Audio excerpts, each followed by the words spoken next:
Hey YouTube, Green Vegan Grandma here. Not actually a grandma, not actually even a ma, but old enough certainly to be that. Definitely green, definitely vegan, and I'm only sharing that because I'm excited because other people are becoming that too. Of course, there have always been people who have been that along with me these 30 years that I've been doing it, but I've always been kind of a little bit of a weirdo for my lifestyle choices. And so it's exciting now with Greta and the movement, the Fridays for Future and everything.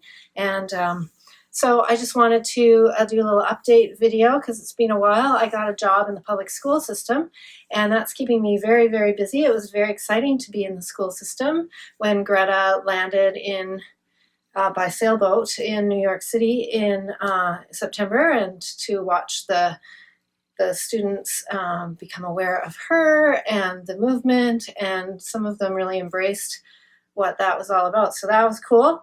In one school, I found some books on display in the library.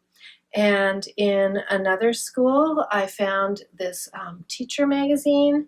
And then most recently, I came across this poster, which I think is kind of groovy. So again, I'm making this video not to say, I'm doing all this and I've been doing it all for 30 years and that makes me better than you or anything like that. Just that there's a lot of talk about how it really doesn't matter what individuals do. We need governments to make changes. And yeah, that's true. But you know what? Governments move like really, really slowly, and they're pretty much owned by the corporate lobbyists. And so, like, waiting for change from government is not personally for me very satisfying. What is really satisfying is embracing these things. So just want to reflect that, it was 30 years ago for me, 1989. I was at college, a free college in California. At that time, they had free colleges for Californians. I was a foreign student being from Canada, so I paid a small amount, but and I know that the Sanders campaign and is talking about moving back to free colleges, which is just a fantastic idea. So anyways, it was 1989. And there was an ecology professor who told us he'd been to a conference with scientists who told him and others that based on the science, at that time they called it greenhouse gases and the greenhouse effect, that we had 30 years to change the way we live on this planet, or we're going to be out of here in 50 years. So I took that to heart. That was 30 years ago. I took that very seriously and started to make some changes. And that's what I want to talk to you about, because it's 30 years later and I have a hard time believing that my little lifetime changes, if it hadn't been, if millions of people were to embrace these simple, very rewarding lifestyle changes that actually save me money as well and help me sleep at night, I have a hard time believing that it wouldn't make a difference if we were all to do that. So at that time, I sold my car and I became a vegetarian because I learned about the impacts of animal agriculture. I hadn't yet heard the word vegan. It would take me 10 years to kind of figure that out, but luckily I did. And then back to the school checklist. So what's the first one here is walking, biking, busing, or carpooling to school. I would say you could do those things to anywhere, right? We can share cars with our friends. We don't all each have to own a car. Where I live, there's a car share cooperative. So have a membership. I can go online and book a car in all these different neighborhoods. There's some really nice, funky little cars. There's moving van type vehicles. There's electric vehicles. There's all sorts. So that's a fun thing to do. I personally mostly ride the bus, or in the summer I like to ride my bike. And so that's something that we can do. Of course, there are certain people who need their own vehicle if they have little kids or they have elder folks to transport or that sort of thing. But we don't need to drive the car all the time, right? Okay, the second thing is turn off electronic devices when you're not using them. Okay, that's a good thing. I like to do that. And I know people leave their computers on all the time. And it's not good for the computer, actually. Computer needs to reboot every now and then, just like a human needs to go to sleep. I mean, not quite like that, but a computer does need to kind of shut down and then recharge. It's better for it. And so I just turn all my stuff off every night. I have power bars. Everything's plugged into a power bar, and I just flip the switches off and I unplug my Wi-Fi too. If I'm going out for a few hours, if I'm going to work, I shut everything out. And also at nighttime, I think that's a good thing to do. It saves a few bucks every month on the bill as well. I'm looking at my computer right now because I did make notes because there's a lot of stuff here. So it's not that I'm not being genuine. It's just that I wanted to make sure I remember everything. So these really are things I do. Oh, right. There you go. So another thing I do is I buy rechargeable batteries. Where did I put those? Okay, so I shouldn't say it's something I do. It's something we all could do, right? So you get these batteries. They're a little bit more expensive, and they plug in here. And you plug them into the wall, and then I think I've bought batteries, the last time I bought batteries was like 10 years ago, so it's a little bit more expensive, but I don't have to do it very often, right? So that's a good thing. What else is there? I think that was all in that category. So eat locally grown and plant-based food more often. Why not just all the time? Why even bother with animal protein? It's carcinogenic. It's really, really hard on the earth to produce all that food for all those animals when we could just be feeding humans. We could solve the world hunger situation. Lots of water pollution, the greenhouse gases. I mean, if you want to do the research, we could be here for hours talking about it, but there's some great documentaries on Netflix. What the Health is a good one. Game Changers, Cowspiracy for starters. And just tons and tons of science-based research now. It's really indisputable that animal agriculture is absolutely unnecessary. It's cruel. We don't have to be doing it. And it's bad for us. So the sooner we can move away from that, the better. I do understand that for some people it's a process. I know people who've gone vegan overnight, and that's amazing. It took me a long time. Whatever stage you're at, to absolutely encourage you to do that and make sure your whole food's plant-based vegan and not a junk food vegan, because that can happen especially now that the fast food places have all the stuff. It's really the healthiest is to eat locally grown organic produce, spend time in the kitchen, and make sure you're getting all the vitamins from a variety of foods that you need. You supplement with B12 because it's a bacteria that grows on things. It's not animal based. It's a bacteria that grows on things. But now I just saw a video from Mike the Vegan the other day where they've discovered a plant that is called duck grass or something like that. And they think that it might be a plant that actually contains B12 in it. So there's always new science coming out, and I really encourage you to research some of that. So yes, that's that one. I think that's all I had to say for that one. All right. Now, when you are a whole foods plant-based vegan, you create a lot of compost, that's for sure. So composting food and other green waste can be quite a challenge, actually, if you're, peeling carrots and potatoes, and in the winter, all the root vegetables, the rutabagas and the turnips and the parsnips and all of that, right? It creates a lot of waste. So I used to have a worm bin, and that worked for many years. And then for lots of reasons, including balcony repairs, my apartment is no longer able to accommodate the worm bin. So I was at Costco one day, where I like to buy in bulk. We'll get to that later.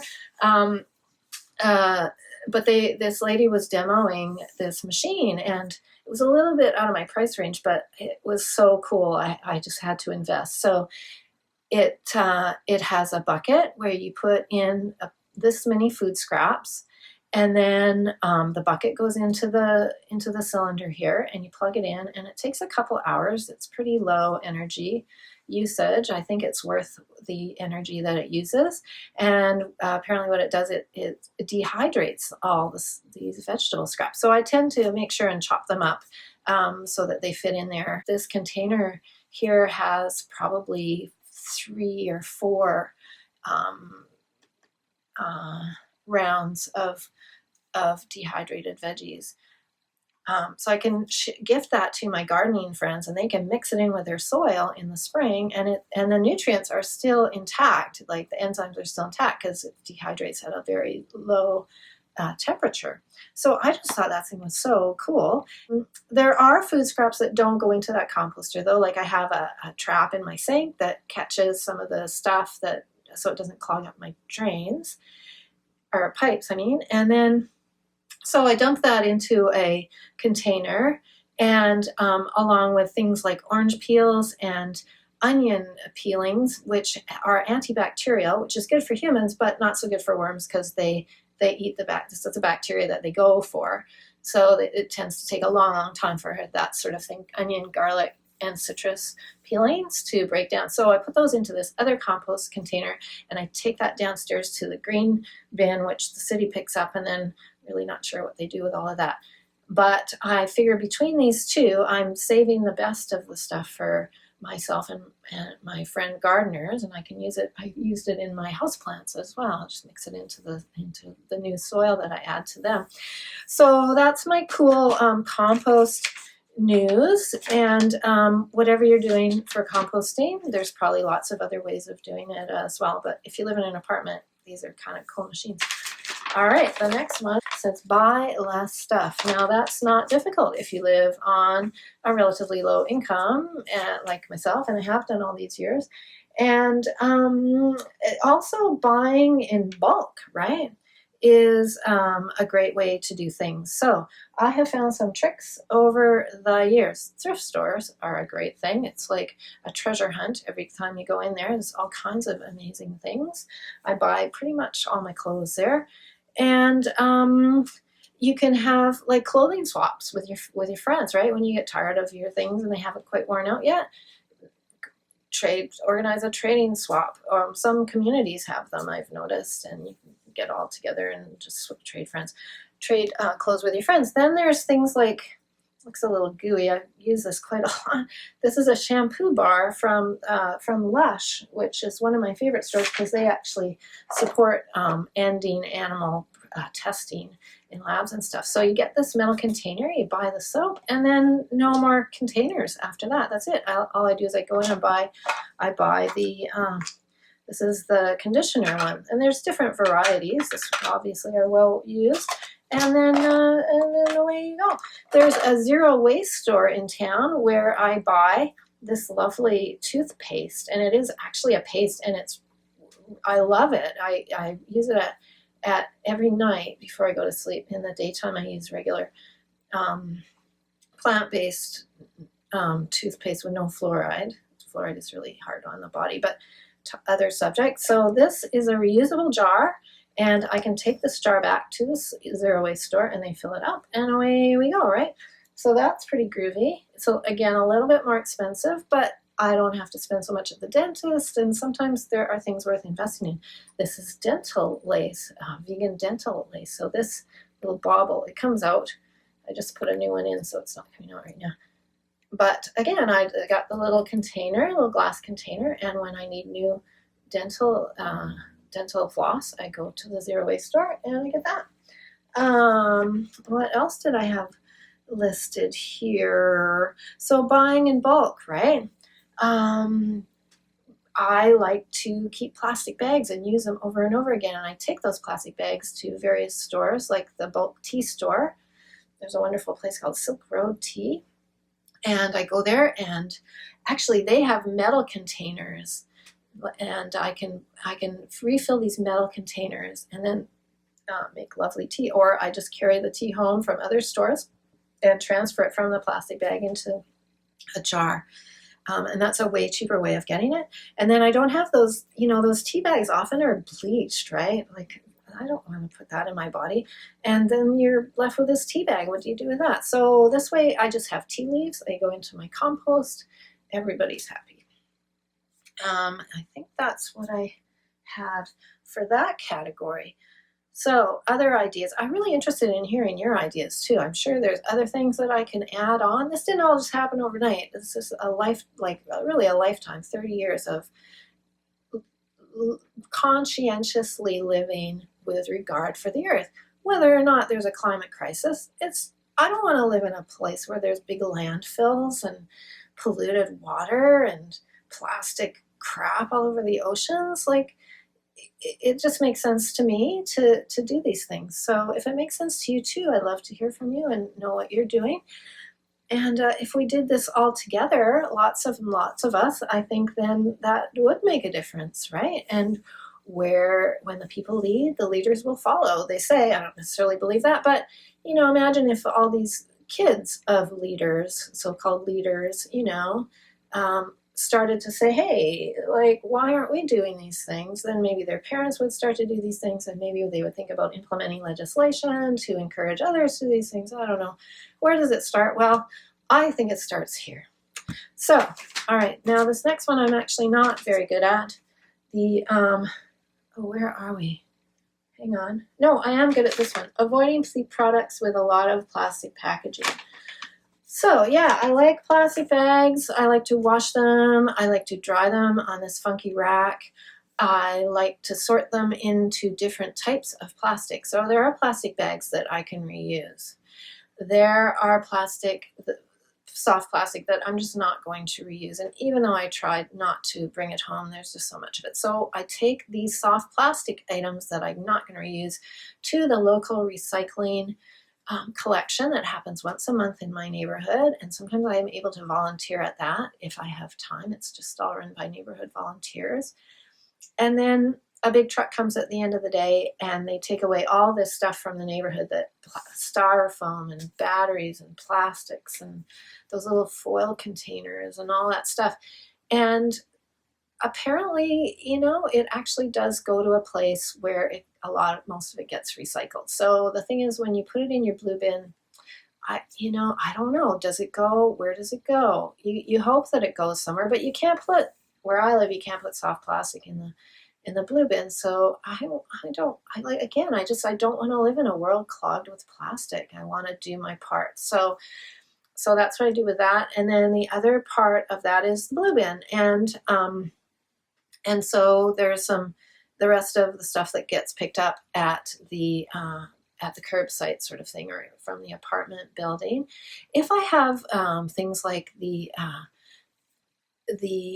Support the Cuban Revolution product that is in this blue bin, I would leave that outside, like in between the bins at my apartment building, because there are binners who come around, and that's how they survive, is from being able to take these things back to the store and get, I think, 10-20 cents for this thing, which I just think is outrageous. These are the recyclers. These people are recycling. They're going into garbage cans and they're pulling out stuff that shouldn't be. Nothing should be in the garbage. This is what my garbage can looks like, okay? Like, this is the size of my garbage right there on top. There's hardly anything that needs to go in there if you start to live in this way. But there are people who go through the garbage and they pull this stuff out that should not be in there. And I think they should get a salary for that. I think they should get a basic income for that. And so when I see them, and if I have some change, I like to give them. Just, we do what we can, right? Okay, so what else? Oh, so the next one. Oh, wait, not quite yet.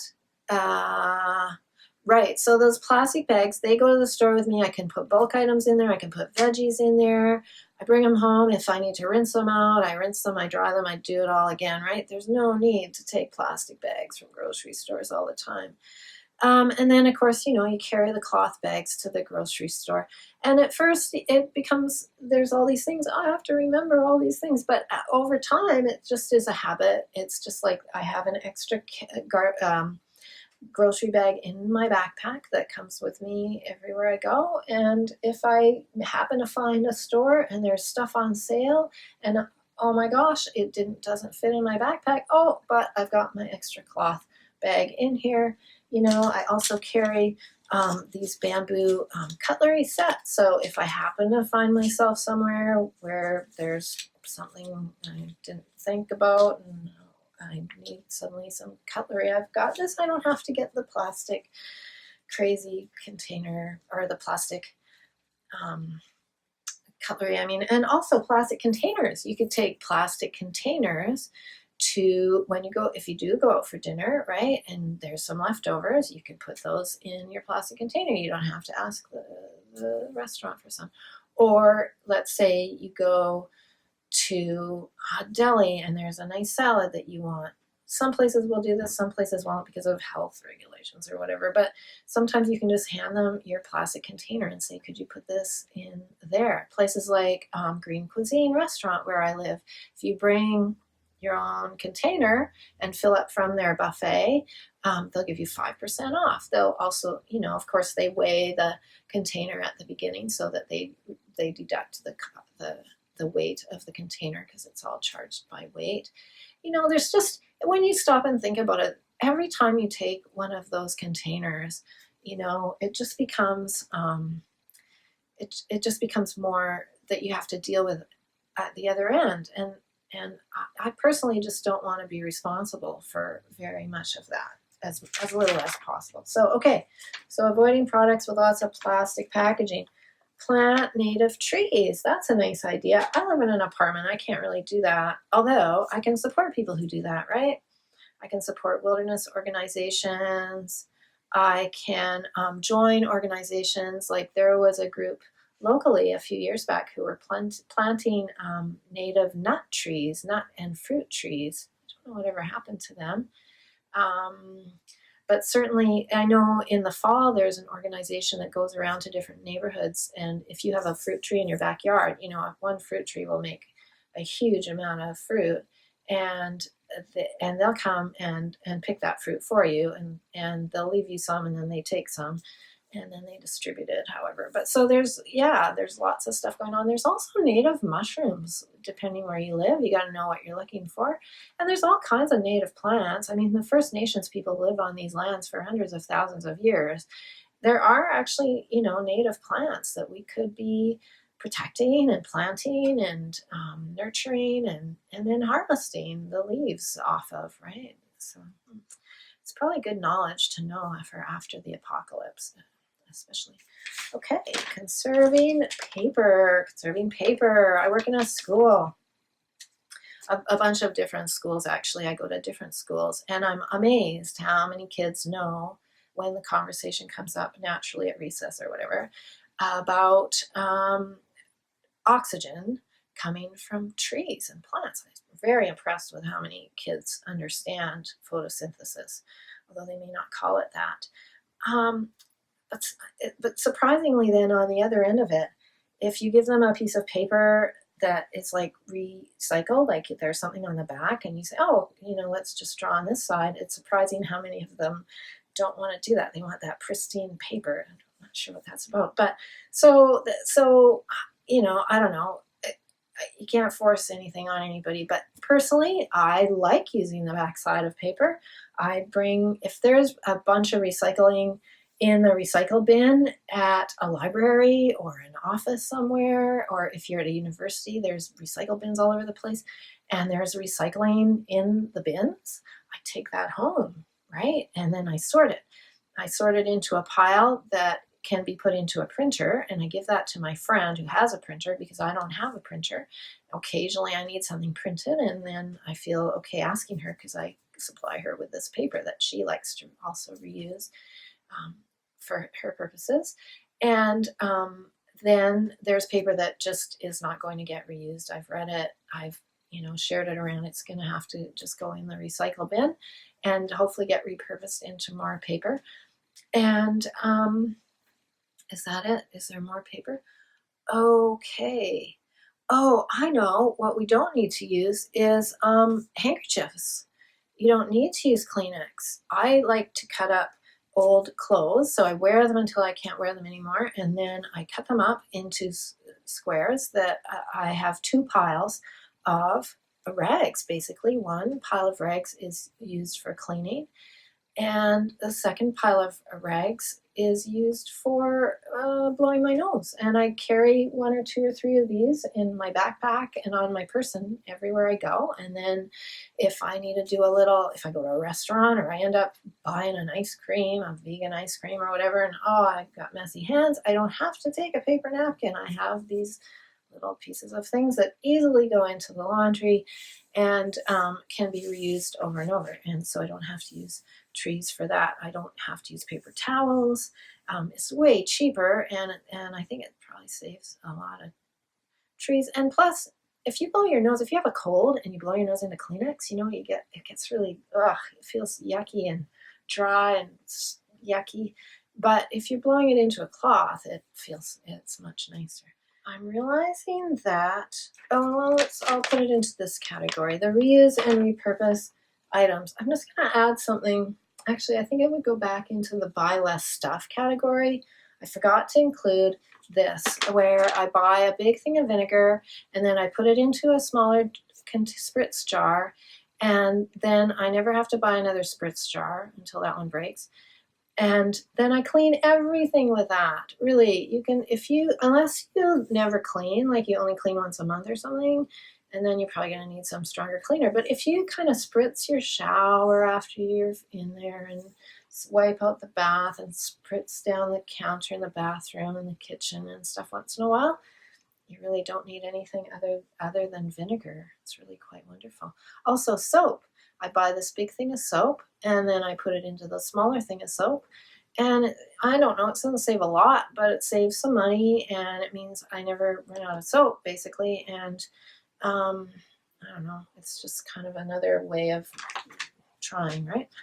Okay, reusing and repurposing items. So in addition to all the handkerchiefs and rags and stuff like that, you can take these old clothes,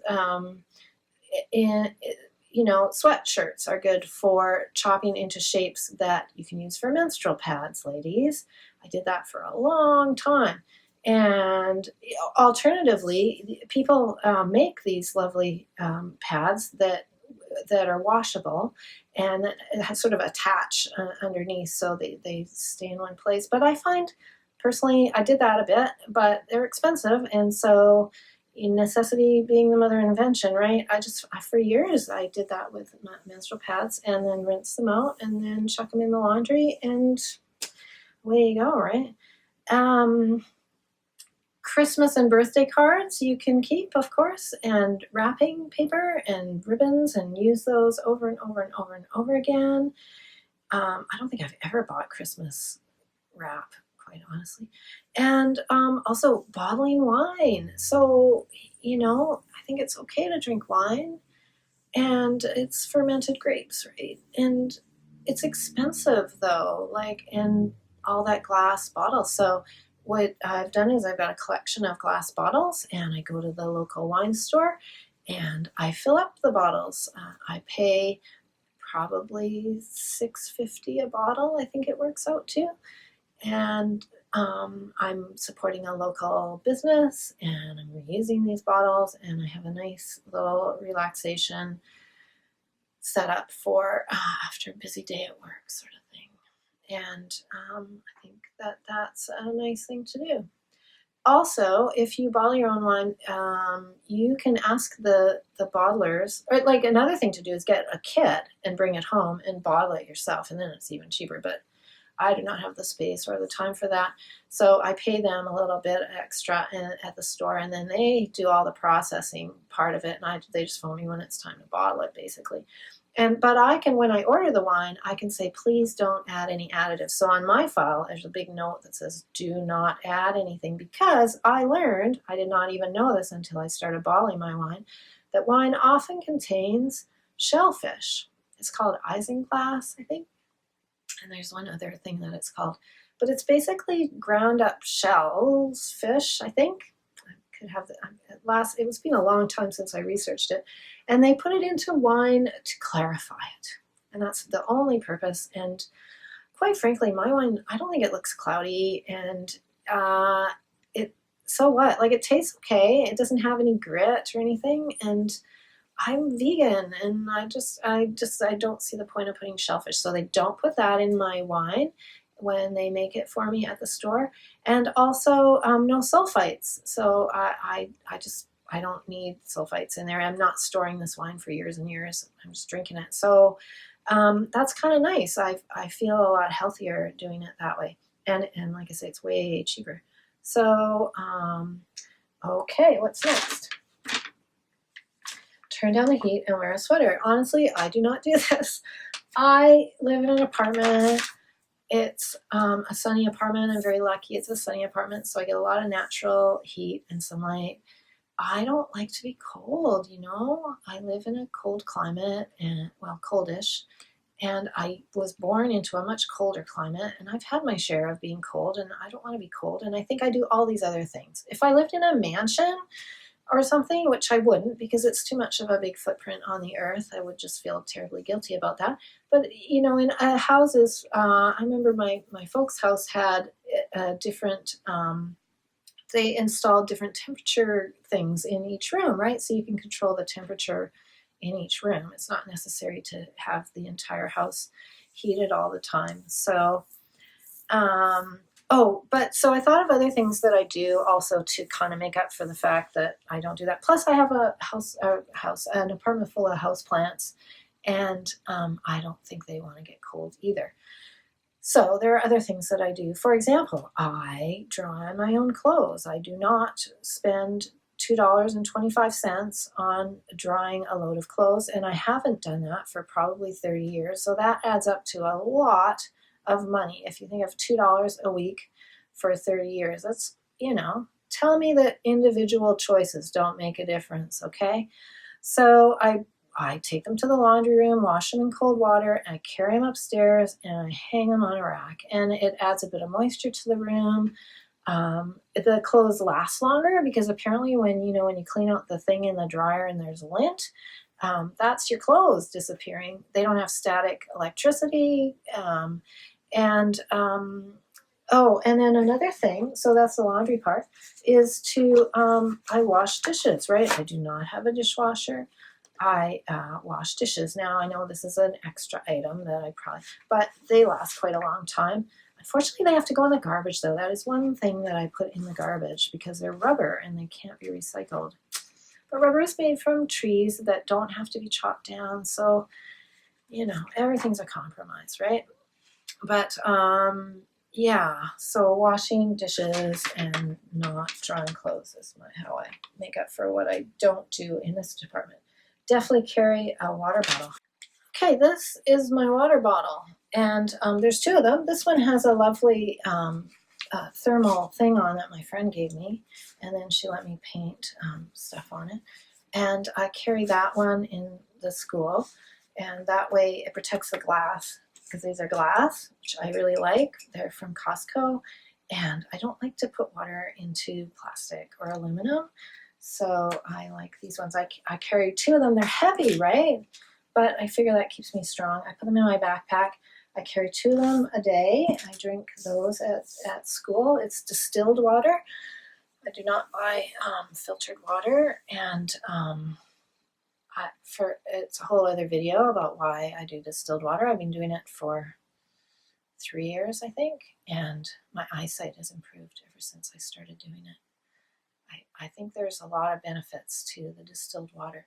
Okay, other topic though, and this one is my coffee mug or tea mug. I prefer tea usually, and yeah, if I forget it, I just don't get anything. Like if I'm gonna go to somewhere and sit down and have a coffee with a friend or tea with a friend, that's one thing. But I don't go in and say, oh, I forgot my mug. Oh, well, give me. I just don't do that. Also, another advantage of carrying this around is you can carry a tea bag as well and often just get the hot water. Ask someone nicely, wherever, if you could just have some hot water, and then you stick your own tea bag in there. That's a really great and cost-effective thing to do. Do we talk about bringing a plastic container to the restaurant to take home your leftovers? Yeah, I think we did that. Okay, and then the final suggestion is turn off the lights. I think that goes in with turning off the electronic devices when you're not using them. So for sure.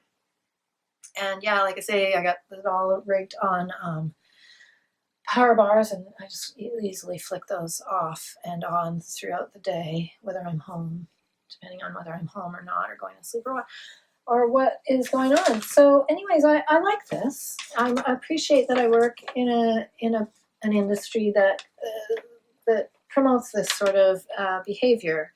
I think even if there wasn't a climate emergency, which there definitely is, this is just a nice way to live. It's less expensive. It feels good. I sleep at night. You know, the landfills are overflowing. The oceans are stuffed with plastic. There's something like 70 billion land animals are murdered every year for no reason. And the environmental repercussions of that is just beyond belief. So yeah, it's important to join Friday for Future and support Greta and all the folks who are out there, you know, talking truth to power and trying to get them to change. And good luck to you, you know. But in the meantime, we also have to do this. And if we're not, I say we're hypocritical. We're hypocrites. If you're pointing at someone else and saying, this is what you should be doing, and you're not trying at least to embrace some changes in your own life, sorry, hypocrite, you know? So definitely the vegan part is a huge, huge piece of that. And I hope you'll go do some more research on that. And all these things just add up to a really satisfactory way of living. I mean, at the end of my life, I can look back and say, I did what I could, you know. I went to the rallies when I could, and I wrote letters to government, and I tried to vote for people who I thought would make change, and then was disappointed when they didn't, and all that, you know. But at the same time, I set the example, right? I lived the truth that I believe in, and I think that sometimes maybe that's all we can do, and if 7.5 billion people did that, it would probably be enough, right? So thank you for being there out there in the world, YouTube, and I'm going back to school now. It's the new year, and maybe one day I'll have time to do another one of these. Okay, thanks for listening. Bye.